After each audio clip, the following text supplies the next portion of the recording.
good friend Banquo met three birded witches who speak and write and prophesy that Macbeth will be named the Thane of Cawdor and the King of Scotland. There is good news for Banquo, who will be father to a long line of future kings of Scotland, even though he won't get to be a king himself. What does that mean? Macbeth and his friend Banquo came back from the battle. They met three witches. The three witches give them three prophecies. These prophecies, the whole plot of Macbeth based on. What are those three prophecies? The first prophecy, Macbeth will be the Thane of Cawdor. Then he will be the King of Scotland, and Banquo himself, his sons, will be the next kings of Scotland. Suddenly, the witches vanished into the foul air. The next thing we know, a guy named Ross shows up to say that since the old Thane of Cawdor turned out to be a traitor, and will soon pickled Macbeth gets to take his place as the Thane of Cawdor. Okay, that takes care of the first prophecy. On their way, they met Ross. Ross told them that the Thane of Cawdor treated the King of Scotland. He was a traitor. So, the King of Scotland gives a title to Macbeth. As you see, the first prophecy had been achieved. What is coming next? We will see.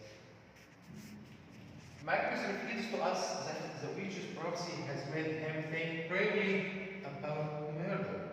But he was sad with the idea, and he feels sad and he feels bad about his horrible imaging. Says he's willing to leave things to chance. If chance wants to him be a king, then he doesn't have to lift a finger against the current king to make him happy. What does that mean? Macbeth thought about his ambition to be the King of Scotland. The idea of murder came to his mind, but he didn't obey his ambition. He will leave everything for chance. He wouldn't do anything to kill the king.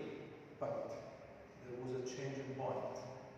What is the changing point? The King of Scotland announced that his son, Malcolm, will be the Thane of Cumberland. And it is known that the Thane of Cumberland is the next heir of the throne. At this moment, Macbeth turned from fair to foul, from good to evil. He began to think how to get rid of the king to be the next king of Scotland according to the witch's prophecy. But later, when the king Duncan announces that his son Malcolm will be the heir to the throne, Macbeth begins to think about murder once again. He writes a letter to his ambitious wife, Lady Macbeth, who immediately begins to plan how to kill Duncan.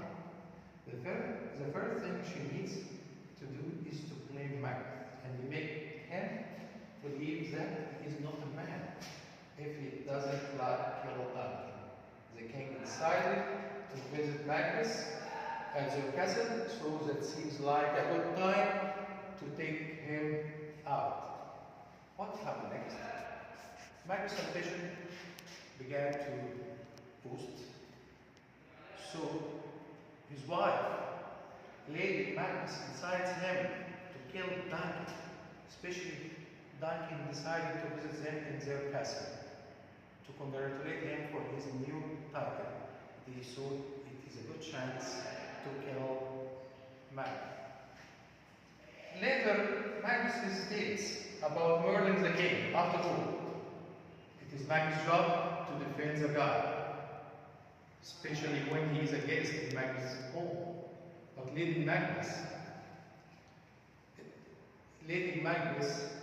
doesn't have any excuses. She tells Macbeth to stop being a weakness and to act like a man. Besides, it will be a piece of cake to drag the king's guards and then frame for the murder. Lady Macbeth had a plan. She wanted to kill the king. And they blame his chamberlains or guards of killing him. How can she do that? Macbeth began to hesitate. Why did his Macbeth begin to hesitate? Because, number one, the king is his guest. The king is one of his relatives. The king was generous to him. How can Lady Macbeth decide him to kill the king? She told him that you are a coward. If you don't kill the king yourself, I will kill him myself. You are really a coward. You are not a man if you don't kill King Duncan. That night at Macbeth's castle, Macbeth sees an imaginary floating dagger pointing him in the direction of the guest room. After he does the deed, Lady Macbeth, by the way, says she would have killed the king herself. But the guy looked too much like her father. That night, Verity, Macbeth saw an imaginary dagger taking him to Duncan's room. Unfortunately, he killed him and put blood on the swords of the guards to blame them for the murder. Lady Macbeth told him she herself had the intention to kill the king, but while he was sleeping, he looked like her father. Macbeth found the king's dead body. Macbeth kills the guards and accuses them of murdering the king.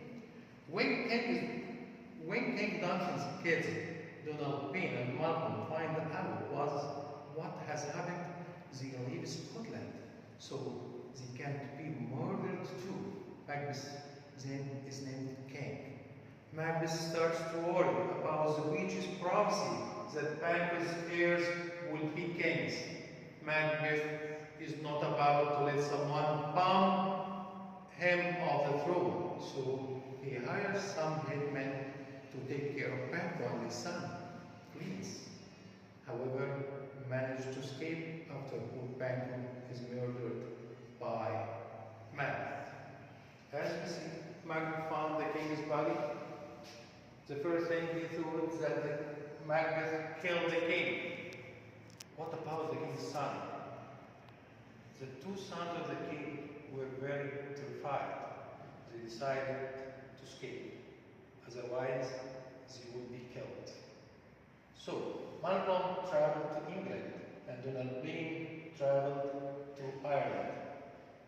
Macbeth is named a king, but he is still not satisfied. Do you know why? We have achieved two prophecies. The first prophecy is that he became the Thane of Cawdor. The second prophecy, he became the King of Scotland. What about the third? Banquo's son, Clarence, would be the next king of Scotland. If you were in his place, what would you do? If you think in an evil way, you want to kill Banquo and his friends. So Macbeth did the same. He hired some murderers, some headmen to kill Banquo and his son Clarence. But unfortunately, Clarence escaped. For Macbeth, things continued to go downhill. When Banquo's ghost appeared to him at the dinner table in front of his important guests, he seemed to